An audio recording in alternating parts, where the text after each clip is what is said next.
There is a name that has floated on the tides of history for more than 300 years, half legend, half cautionary tale, and wholly misunderstood.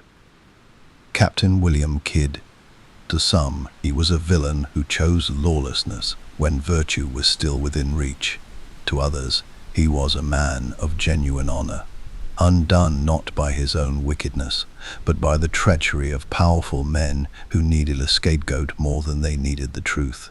The sea, as it so often does, kept its secrets, and the world, as it so often does, made up its mind before the evidence had even been weighed.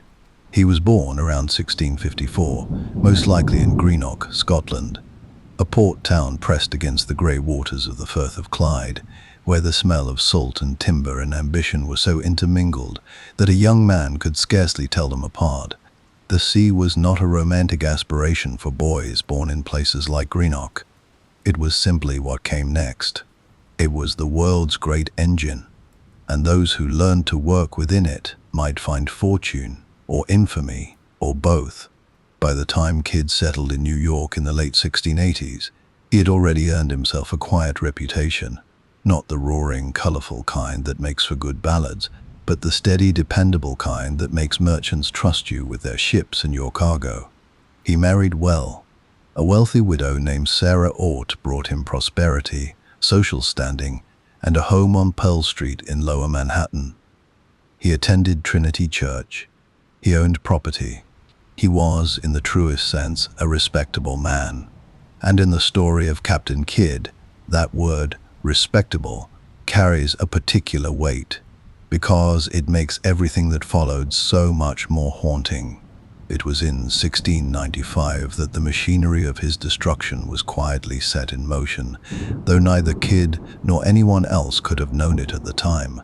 The scheme arrived dressed in the finest clothing, a privateering commission, backed by some of the most powerful Whig lords in England, the Earl of Bellamont, Robert Livingston, and a consortium of silent, influential partners agreed to fund an expedition to hunt pirates in the Indian Ocean and along the coast of Madagascar, a stretch of sea that had become, in the last decade of the 17th century, one of the most lawless and lucrative corridors on Earth.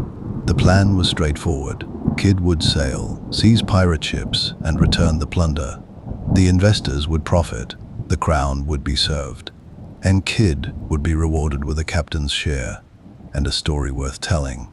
He set out in the Adventure Galley, a well-armed vessel of 284 tons, 34 guns, and a crew that would prove, in time, to be one of his greatest misfortunes. The ship was swift, the mission was clear. But the sea has never cared much for clarity. By the time Kidd reached the Indian Ocean, the crew was restless, disease had thinned their numbers, and the great pirate prizes they had been promised were simply not appearing.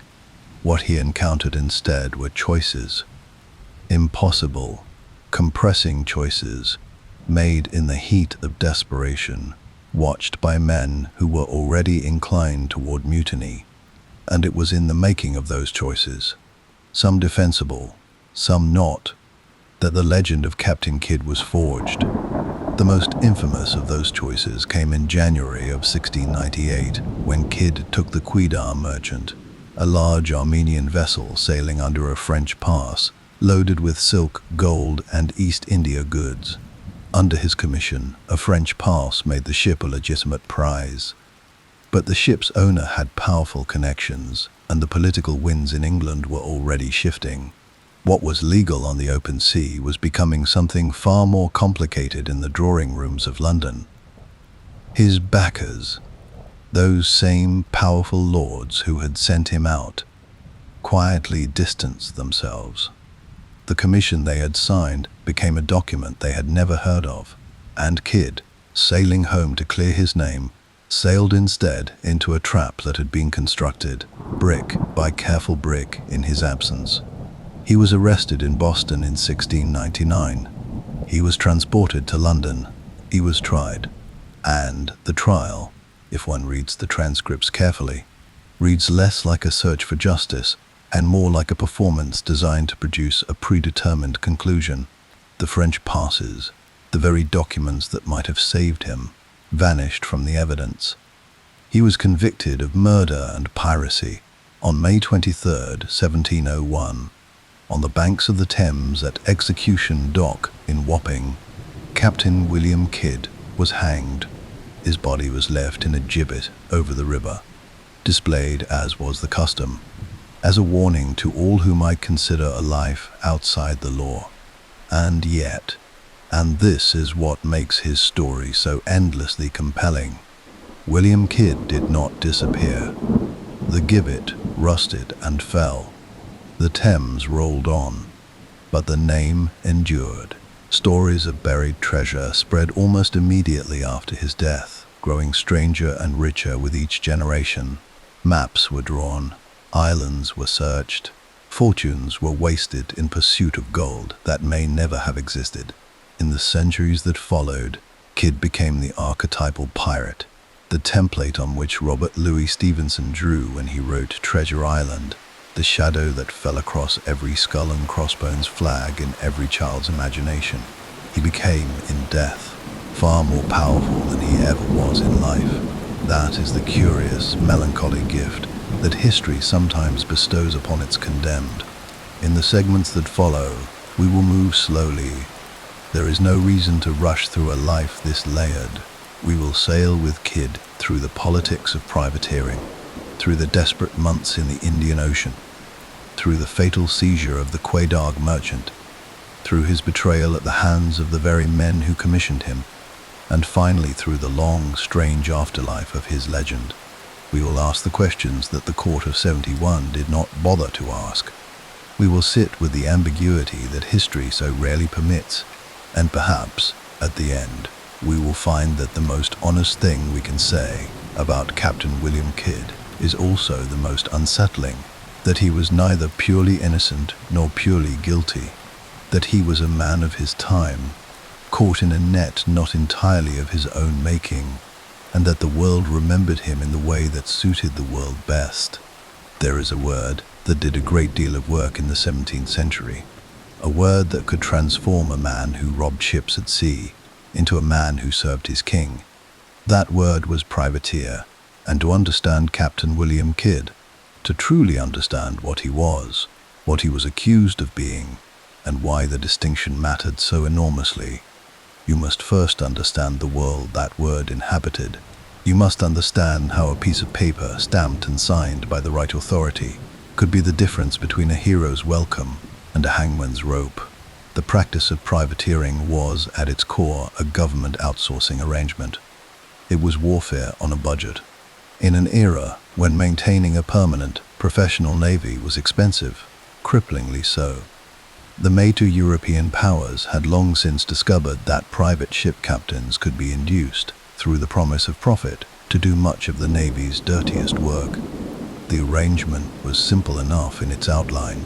A captain would apply for what was called a letter of marque, an official document issued by a sovereign authority, granting him the legal right to attack and seize the ships of enemy nations. Whatever he captured, he could keep, minus a percentage owed to the crown and to whoever had financed the venture. It was, in modern terms, a public-private partnership. The state got military results without bearing the full cost. The captain got rich, in theory, and the merchant whose ship had just been seized had very little recourse, provided the privateer's papers were in order. The key phrase in all of this, of course, is enemy nations. A letter of marque was not a general license to rob at sea. It was a targeted instrument, valid only against the specific nations named within it, and only during the period of conflict that justified its issue. The moment a peace treaty was signed, the letter expired. The moment a captain turned his guns on a ship not covered by his commission, a neutral vessel, a ship of a friendly nation, or simply a ship that happened to be carrying profitable cargo, he crossed a legal and moral threshold that the law treated with great severity. He became, in the language of the courts, hostis humani generis, an enemy of all mankind, a pirate. That boundary sounds clear. In practice, it was anything but. The 17th century was an age of overlapping empires, shifting alliances, and diplomatic arrangements that could change faster than the news of them could travel. A captain sailing in the Indian Ocean in 1697 might not know, for months, that a war he was fighting had already been settled around a negotiating table in Europe. The flags that ships flew were not always their true national colors. It was standard practice to carry the flags of multiple nations and to raise whichever was most convenient in the moment. The documents that established a ship's nationality and legitimacy were frequently forged, purchased, or creatively interpreted. In such an environment, the line between privateer and pirate was not a bright line drawn across a clear landscape. It was a smudged mark on a fog-soaked chart, visible only to those who already knew where they were standing. Into this murky legal world stepped William Kidd in the year 1695, carrying a commission that was, even by the standards of the time, unusually complicated. He had not one document, but two. The first was a standard letter of marque authorizing him to attack French ships, England being then at war with France. This was unremarkable. Many captains held such commissions. The second document, however, was something rarer. It was a commission issued under the Great Seal of England, authorizing Kidd specifically to hunt and apprehend pirates, to bring them to justice, to seize their ships and their plunder, and to deliver both to the authorities in the colonies. This second commission was what made the adventure galley's voyage unusual. Kidd was not simply a privateer looking for French prizes. He was also, in theory, an instrument of law enforcement on the high seas. The men who arranged this commission were not doing so out of simple civic virtue. They were, to a man, motivated by a very specific and very lucrative calculation: the Red Sea trade, the flow of goods between the Indian subcontinent, the Arabian Peninsula, and the Persian Gulf, had become one of the most valuable commercial arteries in the world. And for a generation, that artery had been plagued by pirates. English pirates, predominantly. Men who had fled the Atlantic coast of the Americas and established themselves on the island of Madagascar, using it as a base from which to plunder the great Mughal trading vessels and the ships of the East India Company. The political consequences of these attacks were severe. The Mughal Emperor Aurangzeb held England responsible for the depredations carried out by English subjects, regardless of whether those subjects carried government papers. Trade relations were strained, diplomatic incidents multiplied, and the East India Company, whose monopoly on English trade in the region was enormously profitable, was suffering both financially and politically. There was money to be made then in solving this problem, and there were men in positions of power who were very interested in making it. The Earl of Bellamont, who would serve as governor of New York, Massachusetts, and New Hampshire, was one of them. He brought in Robert Livingston, a well-connected New York merchant with a nose for profit and a talent for arrangements, who in turn brought in Kidd, whom he knew personally and vouched for. Behind these visible figures stood a group of silent investors, Whig lords of considerable political influence, including the Duke of Shrewsbury, the Earl of Romney, the Earl of Orford, and Lord Chancellor Somers. These were not minor players. These were men at the very center of English political life. Their involvement was kept deliberately quiet, for obvious reasons. A lord of the realm openly investing in a pirate hunting venture that was essentially a privatized plunder operation would not have played well in certain circles. Their names were to be kept out of it. The profits were not. Kidd himself invested in the venture, along with Livingston. This detail matters. It tells us something important about how Kidd understood what he was getting into. He was not a hired hand, brought in to sail someone else's scheme for a fixed wage. He was a co-investor. He had skin in the game. He believed, genuinely believed, that the venture would be profitable, that the Indian Ocean was thick with pirate ships ripe for the taking, and that his commissions gave him the legal authority to take them. He put his own money on the table. He put his reputation on the table. He put his ship on the table. And then he sailed. What no one told Kidd, or what no one sufficiently impressed upon him, was just how precarious the political ground beneath this entire venture truly was. The Whig lords who had quietly backed his commission were not universally popular. Their political opponents, the Tories, were already circling. Any venture associated with these particular lords could become, in the right circumstances, a political weapon. The commission itself had been obtained in ways that cut across established institutional interests. The Admiralty had not been properly consulted. The East India Company had concerns, and there were those in government who felt that the whole arrangement smelled wrong. Kidd sailed out of London in February 1696 with the wind at his back and a set of documents he believed would protect him. He did not know, could not have known, that those documents were already beginning to lose their protective power, that the political environment from which they had sprung was shifting even as his ship moved south toward open water. This is the context in which everything that followed must be read, not the simplified context of villain and victim, but the genuinely complicated context of a man operating within a system whose rules were neither clear nor stable, backed by patrons whose commitment to him was entirely conditional on his usefulness, sailing toward a theater of operations where the distinction between legal prize-taking and piracy was, on any given day, largely a matter of interpretation and political convenience. Kidd was experienced. He was capable. He was, in the estimation of the men who chose him, the right man for a difficult job. But he was also, in ways he may not have fully appreciated, extraordinarily exposed. He had no powerful friends who would stand by him unconditionally. He had a commission that could be disowned. He had investors who had kept their names carefully off the paperwork. And he had a crew that was already, before they had even cleared the English coast, a source of concern. The world of privateering, then, was not the clean and heroic world that the word sometimes conjures. It was a world of fine print and political calculation.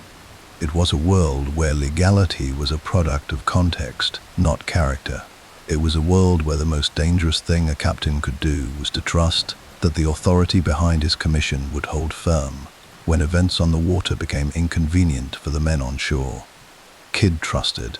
That trust, more than any single act he committed in the Indian Ocean, was what undid him. We will follow the adventure galley now, out of London, down through the Atlantic, around the Cape, and into those warm and treacherous waters where the real story was waiting to begin. It is not a short voyage, but then nothing about William Kidd is simple. And there is no reason, as I said at the start, to rush. There is something worth pausing on before we follow William Kidd out into open water. It is the ship itself, the adventure galley. Because a ship in the 17th century was not simply a vessel, it was an entire world, a floating society with its own hierarchy, its own economy, its own codes of conduct, and its own particular cruelties. To understand what happened to Kidd in the Indian Ocean, you must first understand what it meant to live and work inside that wooden world, pressed between the sky and the sea, weeks and then months away from any authority that might intervene. The adventure galley was commissioned for Kidd's voyage and launched in December of 1695. She was, by the standards of her time, an impressive piece of engineering. A hybrid vessel of 284 tons, carrying 34 guns, and built to serve two modes of propulsion. She had full square rigging for sailing before the wind, as any large ship of the period would, but she also carried oars, long sweeping banks of them, which could be deployed when the wind died or when a captain needed to maneuver in ways that sails alone could not manage. This combination made her faster and more versatile than the average merchant vessel, and considerably more dangerous to anyone she was hunting. In theory, the adventure galley was exactly the right instrument for the job Kidd had been given. She could pursue, She could fight. She could carry a significant crew and a significant haul. She had been built, one might say, for precisely this moment in history. The reality of life aboard her was something altogether less elegant.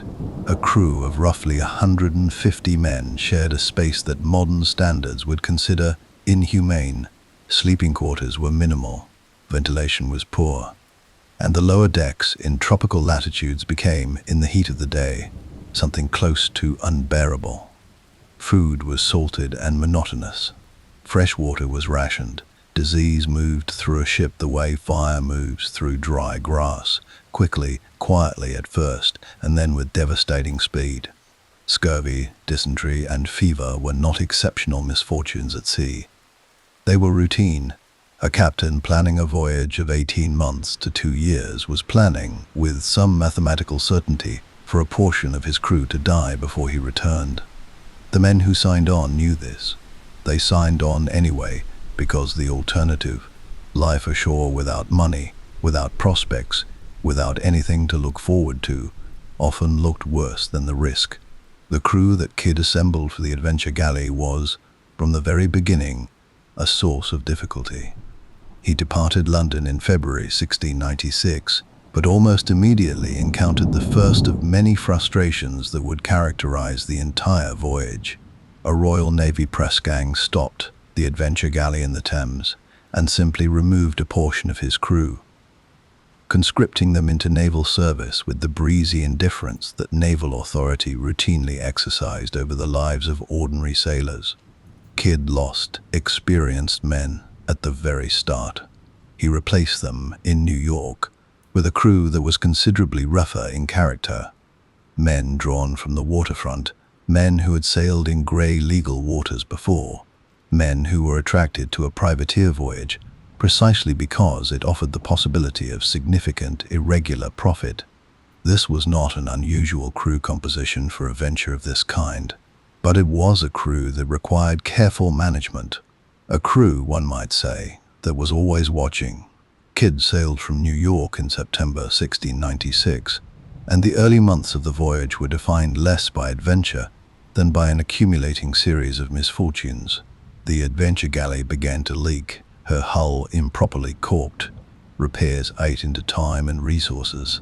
Disease broke out among the crew, cholera or some similar infection. The records are not precise, and men began to die. By the time Kidd reached the Indian Ocean and began working the waters off Madagascar and along the Malabar coast of India, he had already lost a significant portion of his crew to illness. He was short-handed, increasingly far from any port where he might find willing and qualified replacements, and operating in waters that were proving considerably less populated with easily taken pirate ships than his investors in London had perhaps implied. This last point deserves some attention because it goes to the heart of one of the great practical dilemmas of Kidd's situation.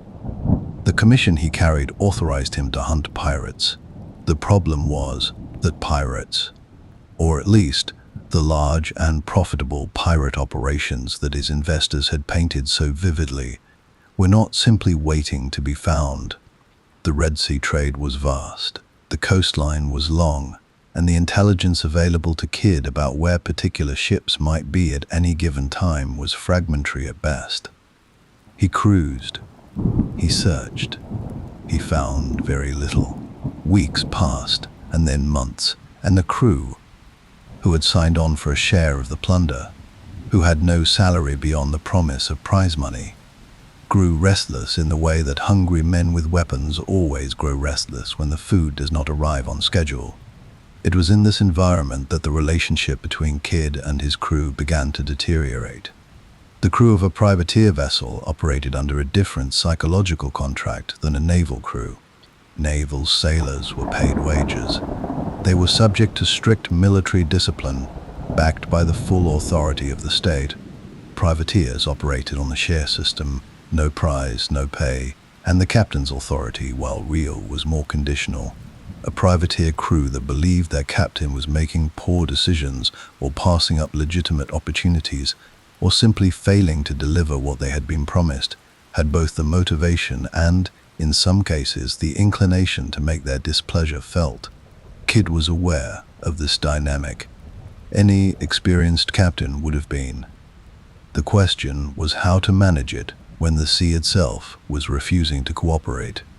There was one incident during this period that would later take on enormous significance in the story of William Kidd, an incident that happened not on the open ocean, but on the deck of his own ship, in a moment of anger that he could never take back. His gunner, a man named William Moore, was sharpening a chisel on deck when he and Kidd fell into an argument. The nature of the argument is not entirely clear from the historical record, but its general shape is. Moore accused Kidd, in terms that were apparently provocative and public, of having passed up a Dutch ship that the crew felt could legitimately have been taken as a prize. Kidd, under the pressure of months of failure and mounting crew unrest, and angered by what he appears to have perceived as a direct challenge to his authority in front of the men, picked up an iron-bound bucket and struck Moore on the head with it. Moore died the following day. Kidd would later insist it was not his intention to kill him. That may well have been true, but Moore was dead, and the charge of murder would stand on the indictment at the trial in London, anchoring the prosecution's case with something concrete and undeniable: a dead man, a named aggressor, and witnesses who could be brought to court. There is a temptation, reading about this moment, to judge it quickly, to see it as evidence of the violent temperament that eventually drove Kidd toward piracy. But it is worth sitting with the context for a moment. Kidd was at this point commanding a leaking ship with a depleted crew in waters that had produced almost no prizes after more than a year at sea. His investors were expecting results. His men were expecting money. The man below him in the hierarchy was publicly questioning his decisions. Captains in the 17th century maintained their authority over such crews partly through reputation and partly through the credible threat of force. Kidd's response was disproportionate, lethal, even if unintentionally so. But it did not occur in a vacuum. It occurred in a pressure cooker that had been building for months, on a voyage that had gone badly wrong long before that chisel hit the deck. The months that followed the death of William Moore saw Kidd make a series of decisions that were, viewed charitably, the desperate improvisations of a man trying to hold a failing expedition together.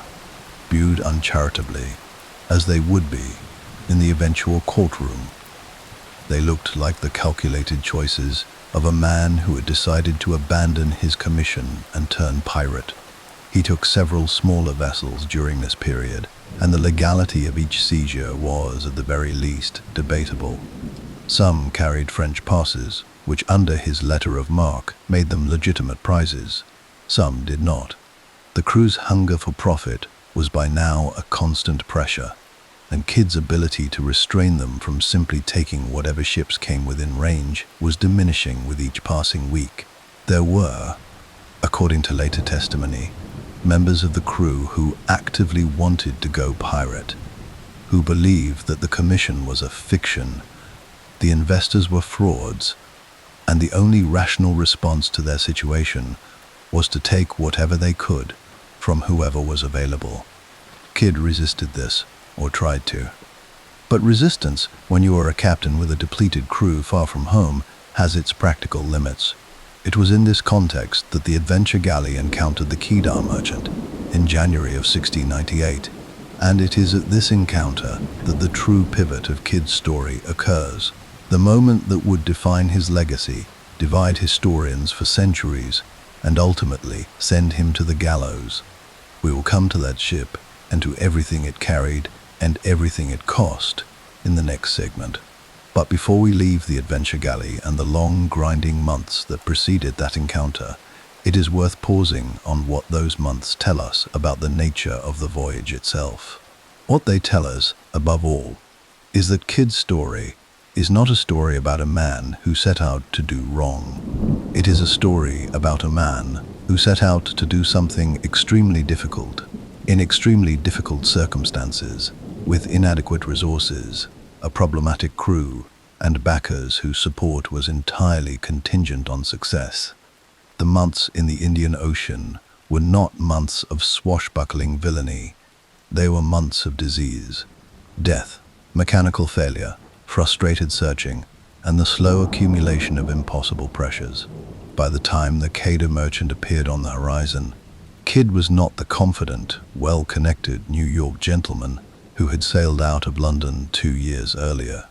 He was a man who had watched his crew die, watched his ship deteriorate, watched his prospects narrow to almost nothing, and who was now faced with a choice that would define everything. The sea has a way of reducing men to their essentials. Strip away the social standing, the fine house on Pearl Street, the letters of marque with their impressive seals, and what you have left is a captain, a leaking ship, a hungry crew, and a choice. What Kidd chose, and why, and whether it was truly a choice at all. That is what we turn to next. On a January morning in 1698, somewhere in the warm and hazy waters off the Malabar coast of India, a large ship appeared on the horizon. She was moving slowly, heavily laden, her hull sitting low in the water in the way that a ship carrying serious weight always does, not struggling exactly, but deliberate, measured, conscious of what she holds. To the crew of the adventure galley, who had been at sea for well over a year, with precious little to show for it, she would have been a sight of enormous interest. To Kidd, standing on his quarterdeck and weighing everything he knew against everything he needed, she was something more complicated than opportunity. She was a question, and the answer he gave to that question would follow him for the rest of his life, and well beyond it. The ship was the Quedagh Merchant. She was a large Armenian-owned vessel, somewhere in the region of 400 tons, considerably bigger than the adventure galley, and she was carrying a cargo of extraordinary value. Silk, muslin, sugar, iron, saltpeter, gold and silver. The manifest, when it was eventually tallied, reflected a haul worth somewhere between 60 and 70,000 pounds in the currency of the time, a sum so large that it is difficult to translate cleanly into modern terms, but which represented, by any reasonable measure, a life-changing fortune. She was, in short, exactly the kind of prize that Kidd's investors had imagined when they put their money into the venture. She was, in a very practical sense, the ship that was supposed to save the entire expedition. The Quedagh Merchant was commanded by an English captain named Wright, and she was carrying passes, documents issued by French authorities, that established her, at least on paper, as a vessel under French protection. This detail is not incidental. It is, in fact, the hinge on which the entire legal argument about what Kidd did or did not do on that January morning turns. Under the terms of Kidd's letter of marque, French ships and ships sailing under French protection were legitimate prizes. England was at war with France. A French pass was the documentary equivalent of a legitimate target. Kidd examined the passes. He consulted the commission. He made a determination that the ship was a lawful prize and ordered her seized. The adventure galley's crew, hungry and restless and long denied any significant reward, would not have required much convincing. There was a complication, however. There always was. The Quedagh Merchant, despite her French passes, was not in any meaningful sense a French enterprise. She was owned by Armenians. Her cargo was the property of merchants connected to the Mughal court, including, according to some accounts, goods belonging to one of the Emperor Aurangzeb's own ministers. The French passes were a commercial convenience, the kind of protection that merchants of various nationalities routinely purchased in that period to safeguard their goods against exactly the kind of seizure that had just befallen them. They were real documents, legitimately issued, but they did not make the Quedagh Merchant a French ship in any genuine national sense.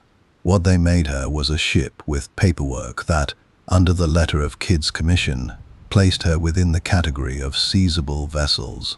Whether that paperwork was sufficient justification, or merely a legal fig leaf for something that was, in practice, indistinguishable from robbery? That was a question that courts, historians, and interested parties would argue over for the next 3 centuries. Kidd kept the French passes. This is important. A man who knew he had done something wrong, who was already planning his legal defense, might have been tempted to destroy them, to make the seizure look cleaner by removing the evidence of the specific justification he had used. Kidd did not destroy them.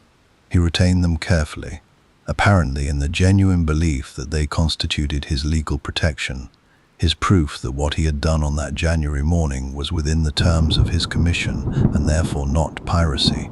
They were, in his understanding, the documents that would clear his name when he returned home and gave his account. He carried them with him through everything that followed. And then, at the trial in London, they were not produced. They had vanished. The prosecution built its case on the seizure of the Cador merchant as a straightforward act of piracy, with no mention of French passes, and Kidd, sitting in the dock, watching the architecture of his defense collapse around him, could do almost nothing about it. But we are moving ahead of ourselves. On the Malabar coast, in January of 698, the trial was still 3 years away. What mattered in the immediate term was what to do with the prize. The adventure galley was in poor condition, leaking badly, her hull fouled, her crew further reduced by disease and desertion. The Kedar merchant, by contrast, was large, sound, and freshly provisioned. Kidd made the pragmatic decision to transfer his operation to the prize vessel, keeping the adventure galley limping alongside as best she could. He would eventually be forced to abandon and burn her, a decision that would later be cited as evidence of a guilty conscience, though the more prosaic explanation that she was simply no longer seaworthy is at least as persuasive. In the weeks and months following the seizure, Kidd's situation became increasingly tangled.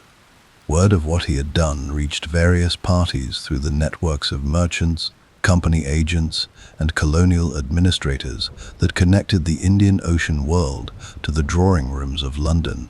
The East India Company, always sensitive to anything that might inflame relations with the Mughal court, took a dim view. The Mughal authorities, already suspicious of English intentions after years of pirate attacks on their shipping, were furious. And in London, the political environment that had produced Kidd's commission was rapidly deteriorating. The Whig lords who had backed the venture were under increasing political pressure from their Tory opponents, who had got wind of the commission and were using it as a weapon in the parliamentary battles of the late 1690s. The investors needed distance from Kidd, and they needed it quickly. Quietly and efficiently, they began the process of creating it. In April of 1698, the English government issued a proclamation offering pardons to pirates who surrendered themselves, but explicitly excluding William Kidd and one other captain by name. This was an extraordinary step. Kidd had not yet been tried. He had not been convicted of anything. He was, at this point, a man who had carried out a seizure that he believed was legal under his commission. Yet the proclamation named him specifically as someone to whom the general amnesty would not apply. The message this sent to colonial governors, to naval officers, to anyone who might encounter Kidd was unambiguous. He was a wanted man. The machinery of the state had turned against him, and it had done so not because new evidence had emerged about his conduct, but because his former patrons needed a pirate, and he was the most convenient candidate available. Kidd learned of the proclamation at Madagascar, where he had anchored, and where he encountered something that must have felt like a vision of the road not taken. Robert Culliford, an actual pirate, a man with a genuine and documented history of lawless plunder, was anchored nearby with his own crew.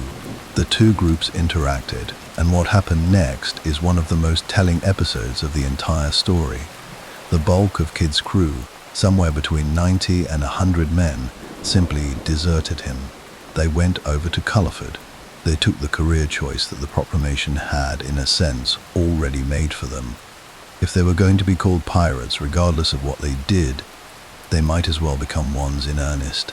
Kidd, left with a skeleton crew of perhaps 13 men willing to stay, watched the majority of his sailors row away toward Culliford's ship. He did not follow them. He did not join Culliford. He did not take the path that a man who had genuinely decided to turn pirate might have been expected to take. He stayed with the Quedagh merchant and began making plans to return home and clear his name. This decision, to go back, to face the authorities, to trust that his commission and his passes and his account of events would be sufficient to exonerate him, tells us something essential about how Kidd understood his own situation at this moment. He did not behave like a guilty man planning an escape. He behaved like a man who believed, however naively, that the system he had served would ultimately recognize what he had and had not done. He was wrong about this. Catastrophically, fatally wrong. But the decision itself is not the decision of someone who knew the game was already lost. It is the decision of someone who still believed there was a game to be played. He sailed for the Caribbean, stopping at various points along the way, selling portions of his cargo, a common practice among returning privateers settling accounts with investors, and eventually acquiring a small sloop called the Antonio, in which he made his way toward New York. He left the Quedagh merchant anchored off the coast of Hispaniola in the care of a small crew, intending to return for her once he had sorted out his legal situation. He never did return. The Quedagh merchant sat in that anchorage for months, was eventually looted by local opportunists, and rotted where she sat.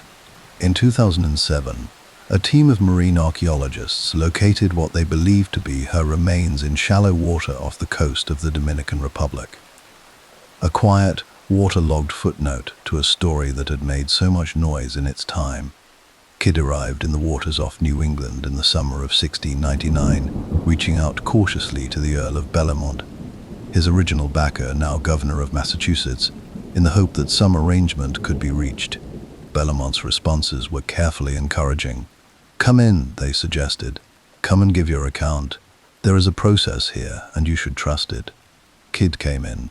He arrived in Boston in July of 1699, carrying his papers, carrying his story, carrying the reasonable expectation that a man who had not done what he was accused of doing would eventually be seen to not have done it. Bellamont arrested him immediately. The encouraging letters had been bait, and Kidd had taken it. He would spend the better part of 2 years in prison, much of that time in Newgate, before he was transported to London for trial. The Quedagh merchant and everything she carried was supposed to save the expedition. In a narrow financial sense, it nearly did. The cargo was real, the value was real, and under different political circumstances, the seizure might have been recorded as exactly what Kidd insisted it was: a lawful taking under a lawful commission in a lawful war. But circumstances were not different. The political ground had shifted. The men with power had made their calculations, and a large Armenian trading ship, sailing low in the water on a January morning off the coast of India, had become the instrument of one man's destruction, carrying him not toward the fortune he had sailed out to find, but toward the gallows on the bank of the Thames and the strange, restless immortality that came after. There is a particular kind of silence that falls over a man when he realizes, fully and finally, that the people who sent him out will not be coming to bring him home. It is not the silence of the sea, which has its own rhythms and its own consolations. It is the silence of an empty room where voices used to be. The absence of support where support was promised. The withdrawal of hands that were extended warmly and then pulled back without explanation, without apology, without so much as the decency of a direct refusal. William Kidd encountered that silence in the months between his arrest in Boston and his trial in London, and it is, in many ways, the most devastating thing that happened to him. More devastating, in the end, than the rope.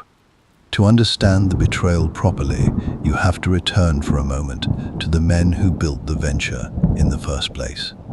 The Earl of Bellamont, the Duke of Shrewsbury, the Earl of Romney, the Earl of Orford, Lord Chancellor Somers. These were not peripheral figures.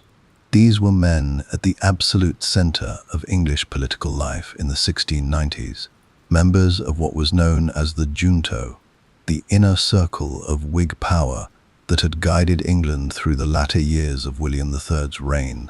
They had backed Kidd's commission quietly, kept their names off the primary documents where possible, and anticipated a profitable and politically useful outcome. What they had not anticipated was that the venture would become a political liability before it had a chance to become a success. The Tory opposition, always alert for weapons to use against the junto, had obtained intelligence about the commission and the identities of those who had backed it. In Parliament, in pamphlets, and in the coffee houses where political opinion was formed and circulated, the story was constructed with considerable skill. Here were the great lords of the Whig establishment, secretly financing a pirate. Here was the corruption at the heart of power. Men who wrote the laws of England funding a man who broke them on the high seas. It did not matter, for these purposes, whether Kidd was actually guilty. What mattered was the association. What mattered was the damage that association could do if the lords in question were seen to be defending him. And so they did not defend him. Lord Somers returned the copy of the commission he held. Lord Shrewsbury wrote letters distancing himself from the entire affair. Bellamont, who had written Kidd those encouraging letters and then arrested him the moment he stepped ashore, now produced correspondence for the authorities that emphasized Kidd's guilt and minimized his own involvement. The investors who had put real money into the venture, who had stood to profit enormously if it had succeeded, collectively decided that William Kidd was someone they had barely heard of. A captain engaged on a modest and entirely routine privateer commission, nothing to do with them particularly, nothing they could be held responsible for. The scaffolding of support that Kidd had believed was beneath him turned out to have been made of nothing more substantial than self-interest.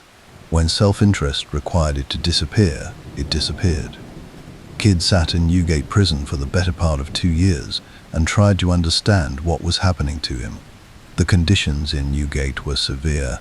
It was among the worst of London's prisons, cold and dark and crowded, a place where wealthy prisoners could buy relative comfort, but where the baseline experience was one of considerable misery.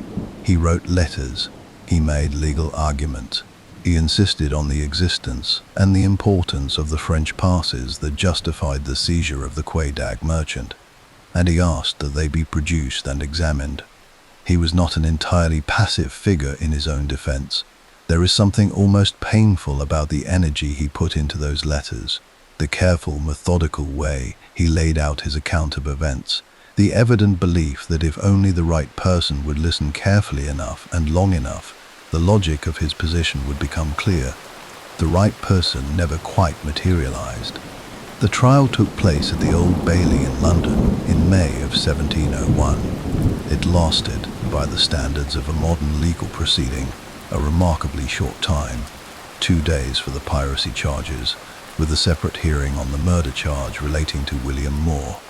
Kidd was tried alongside several members of his crew, though the proceedings focused primarily on him. He was not well served by his legal representation, such as it was. He had been denied adequate time to prepare his defense, and had requested, multiple times, the production of the French passes from the Quedagh merchant. The documents he had carried carefully home precisely because he knew they were his best protection. The passes did not appear. The prosecution stated, in essence, that they could not be found. Kidd told the court they existed. The court was not persuaded. Without those documents, his defense rested almost entirely on his own account of events, which the prosecution dismantled methodically, calling witnesses from among his former crew, men who had, in several cases, strong personal reasons to shift responsibility toward their captain and away from themselves. The verdict was not a surprise to anyone paying attention. Guilty on all counts. Guilty of the murder of William Moore. Guilty of piracy in the taking of the Quedagh merchant and several other vessels. The judge pronounced sentence in the language of the time, that Kidd should be taken from this place and hanged by the neck until he was dead. And Kidd, by the accounts that survive, received it with something between resignation and bewilderment. Not the defiance of a man who believed himself a villain and was proud of it. Not the collapse of a man who knew he was guilty. Something more complicated than either. On the 23rd of May, 71, William Kidd was taken to execution dock at Wapping, on the north bank of the Thames. Execution dock had been the prescribed location for the hanging of pirates and naval criminals for centuries, chosen deliberately because of its position at the water's edge, the river that had carried these men to their crimes, serving as backdrop and witness to their punishment. The crowds that gathered for such occasions were large. Public execution in early 18th century London was not a private or solemn affair. It was a social event, sometimes carnivalesque, at which the condemned were expected to perform their endings with whatever dignity or drama they could muster. Kidd, by some accounts, was drunk by the time he reached the scaffold. Not an uncommon condition, as condemned prisoners were often given access to alcohol in their final hours, and it is difficult to begrudge him whatever comfort he could find. The first attempt at the hanging failed. The rope broke. Kidd fell and was hauled back up and hanged again.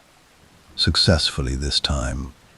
His body left suspended until 3 tides had washed over it, as was the custom for maritime criminals. His body was then coated in tar, another established practice, the tar serving to preserve the corpse, and placed in a gibbet, an iron cage roughly shaped to the human form, and hung over the river at Tilbury Point, where it remained for the better part of 3 years. It was, by design, a display, a message, a warning written in flesh and iron for every sailor who passed on the river below, every captain who understood what it meant and filed the information away in that private mental ledger where men in dangerous professions store their calculations about risk and authority and the price of getting it wrong. The irony, and history is rarely short of irony, is that the display produced precisely the opposite of its intended effect. Instead of extinguishing the legend of Captain Kidd, the gibbet amplified it. The spectacle of a well-connected privateer, backed by lords of the realm, dangled over the Thames as a common criminal, struck something in the popular imagination that would not let go. Ballads appeared almost immediately, dramatizing his life in the loose and colorful way that ballads always do, trading accuracy for narrative satisfaction. The ballads spread. They were sung in taverns up and down the English coast, in colonial port towns, in the Caribbean, in the trading posts of the Indian Ocean world. Kidd's name became synonymous with piracy in the popular mind, not because his actual career was especially dramatic or successful by the standards of the golden age of piracy. It was not, but because the story of his rise and fall had all the elements that make a story stick: power, betrayal, adventure, an unjust end, and treasure. The treasure. This is perhaps the most remarkable aspect of Kidd's posthumous life, and it deserves a moment of genuine attention. Before his arrest, Kidd had indeed buried a portion of his cargo on Gardiner's Island, off the eastern tip of Long Island, in the summer of 1699, before he turned himself in. This cash was recovered almost immediately by the authorities and inventoried as evidence. It was real. It was found. It was accounted for. There was no remaining buried treasure in any documented sense, and yet the story of Captain Kidd's buried treasure, the hidden hoard, the secret island, the map with an X marking the spot, spread and grew and deepened with each passing decade, becoming one of the most persistent myths in maritime history. Robert Louis Stevenson absorbed it. Edgar Allan Poe engaged with it. Washington Irving elaborated on it. The archetype of buried pirate treasure that lives in the imagination of every child who has ever drawn a skull and crossbones can be traced with reasonable directness back to William Kidd and the stories that grew around his name in the century after his death. There is a particular quality to the silence that follows the end of a life like William Kidd's. Not the silence of resolution, of a story that has found its proper ending and settled into stillness, but the silence of an open question, left hanging in the air of a courtroom, or over the grey surface of a river, or in the space between what a man insisted was true and what the world decided to believe. It is the silence of unfinished business, and it is that silence more than anything else that explains why William Kidd has never quite gone away.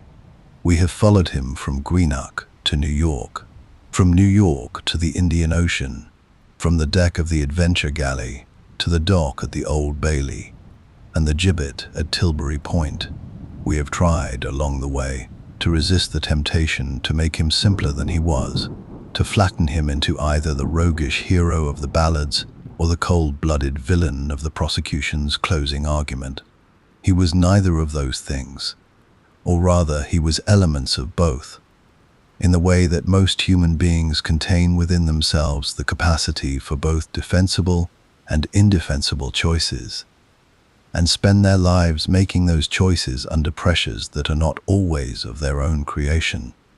What we can say with some confidence after all of this is that the story of William Kidd is not primarily a story about piracy at all. It is a story about power, about how power uses people, about how power protects itself when those people become inconvenient, and about the peculiar, ungovernable persistence of truth, the way it has of surfacing, centuries late, from the bottom of a bundle of administrative papers in a records office and quietly rearranging everything. The rediscovery of the French passes in 1910 was not, in the scholarly world, an immediately explosive event. History moves slowly, and the rehabilitation of a reputation that has been officially condemned for 200 years is not the work of a single archival discovery. But the passes did begin a process. They introduced into the serious historical conversation about Kidd a degree of reasonable doubt that had previously been available only to those inclined towards sympathy in the absence of evidence. Now there was evidence, not conclusive evidence that Kidd was entirely innocent. The death of William Moore remained a real event with real moral weight, and some of the seizures he made in the Indian Ocean occupied genuinely ambiguous legal territory, but evidence that the trial which condemned him had been conducted in bad faith, that the documents most central to his defense had been suppressed, that the system which hanged him had done so with its thumb on the scale. The scholarly reassessment that followed across the 20th century was careful and measured in the way that good historical scholarship tends to be. Researchers working in English, American, and colonial archives pieced together a more complete picture of the political context surrounding the commission and the trial. The role of the Junto lords became clearer. The extent to which Bellamont had operated as an agent of political damage control, rather than as an honest administrator seeking justice, became better documented.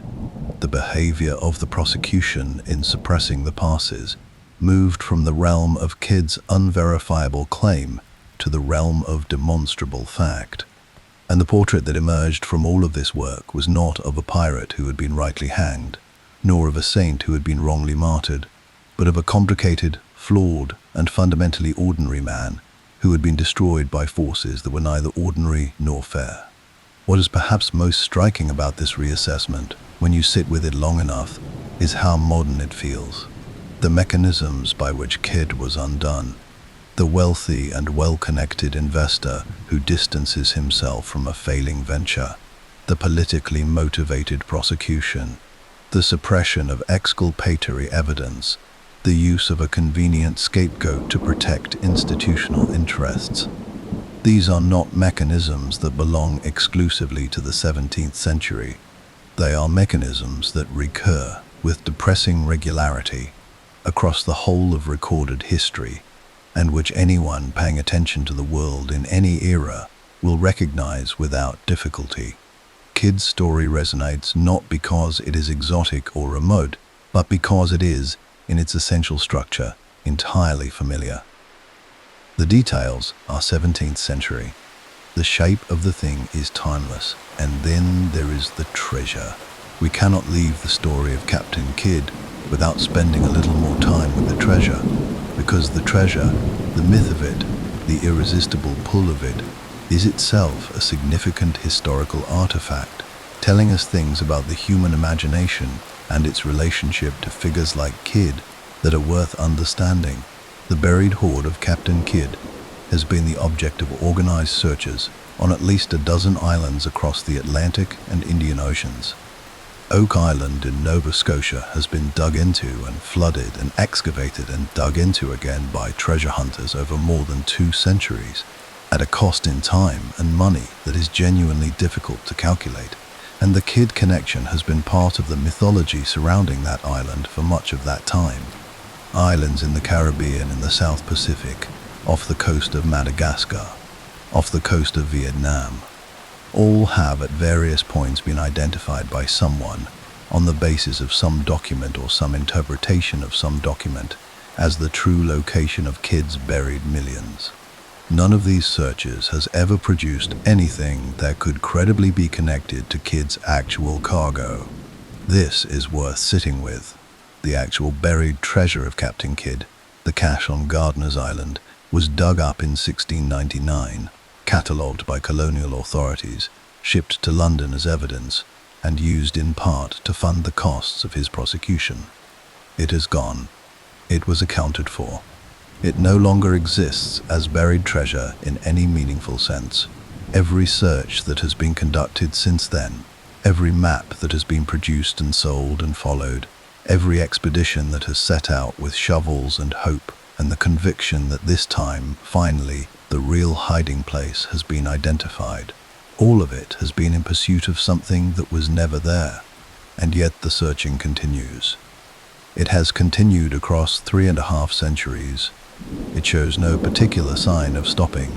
What this tells us is something important about the function that figures like Kidd serve in the cultural imagination. They become vessels.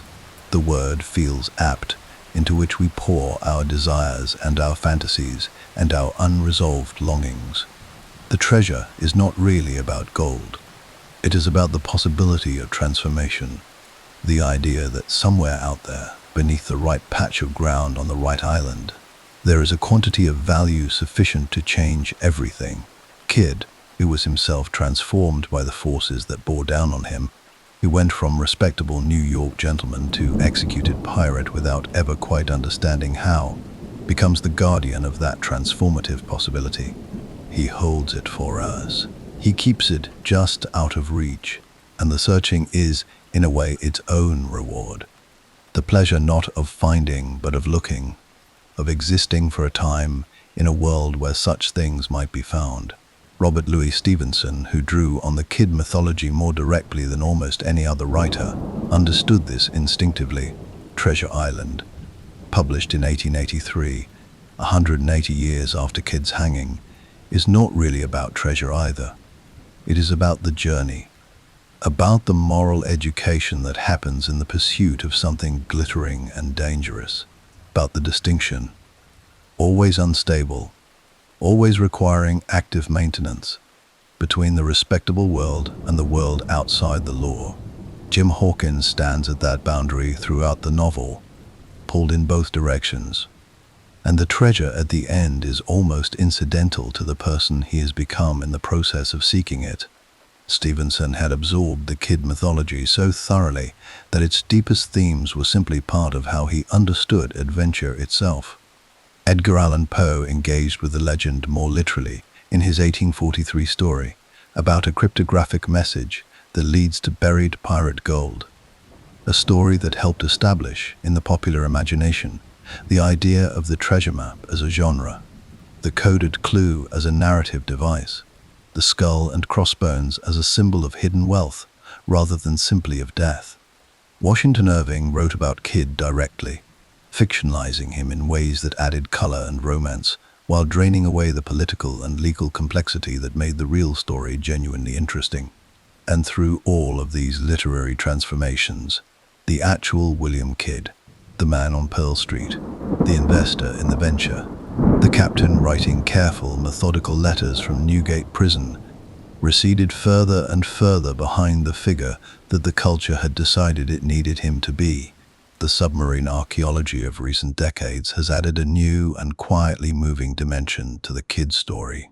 The identification in 2007 of what researchers believe to be the wreck of the Quadet Merchant in shallow water off Catalina Island in the Dominican Republic brought a team of underwater archaeologists to those warm Caribbean waters, and what they found: the remains of a large wooden vessel, cannons still in their approximate positions, the slow dissolution of timber in salt water, was not glamorous in the way that treasure hunting promises glamour.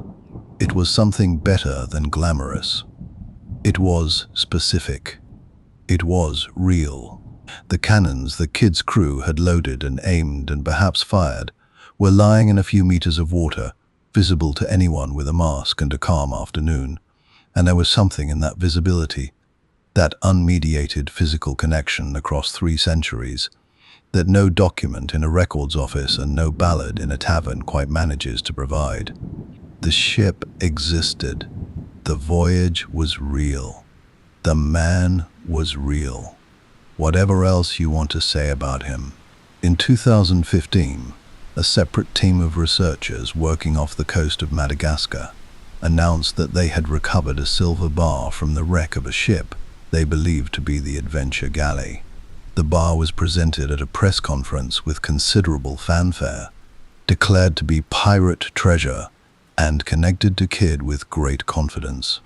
Subsequent analysis by the United Nations and independent researchers determined that the bar was almost certainly not silver, it was lead, and that the connection to Kid's ship was far less established than the initial announcement had suggested. The story had moved faster than the evidence, as it so often does when Kid's name is attached to something. The myth exerts its own gravitational pull, bending the interpretation of ambiguous findings toward the conclusion that the story seems to require. Even in the age of marine archaeology and spectrographic analysis, William Kidd retains his power to make people see what they are hoping to find. What remains then, when you strip away the ballads and the novels and the treasure maps and the failed expeditions and the lead bars announced as silver? What remains when you set aside the gibbet and the courtroom and the political calculations of men long dead? What remains is a life, a specific, particular, unrepeatable life, lived mostly at sea, and partly in drawing rooms, and partly in a prison cell in Newgate, by a man from Greenock who married well, and invested badly, and trusted the wrong people, and made some choices he should not have made, and was hanged for choices that were considerably more defensible than the court was prepared to admit. A man who asked, from his cell, for the documents that would have saved him, and was denied them. A man who went to the scaffold at Wapping on a May morning in '71 and looked out over the same river that had carried him away from England years before. And whatever he thought in those final moments, whatever accounting he made of his own life, his own choices, his own portion of guilt and misfortune, he took with him, and the river took from him, and the sea, which never cared much for human judgment, absorbed it all without comment. We began this documentary with the observation that William Kidd has never quite gone away. 325 years after his death, his name is still being spoken, his treasure is still being searched for, his trial is still being argued about, and his story is still being used to think about power and justice and the distance between what the law says and what the law does. That persistence is not an accident. It is not simply the residue of romantic mythologizing, though there is plenty of that. It is the persistence of an unresolved question, the kind of question that a culture keeps returning to because it has not yet found a satisfying answer. Was he guilty? Was he innocent? Was he somewhere in the vast and uncomfortable territory between those two words, where most of us actually live out our moral lives? The honest answer, the answer that the evidence supports, and that the best historical thinking has arrived at is that William Kidd was a man dealt a particular hand in a particular time, who played it imperfectly in difficult circumstances, and who was condemned not because justice required it, but because power did. That is not the same as saying he was a good man, or a great man, or a man without fault. It is saying something both simpler and more important than any of those things. It is saying that he was a man, fully, fallibly, recognizably human, reaching for something just beyond his grasp, trusting people who did not deserve his trust, sailing toward a horizon that kept moving, and leaving behind a silence that the world has been trying to fill ever since. The tide comes in, the tide goes out, the river runs on, and somewhere beneath the surface of the story we tell about pirates and treasure and the romance of the open sea. The real Captain Kidd waits, patient, complicated, and not yet fully heard.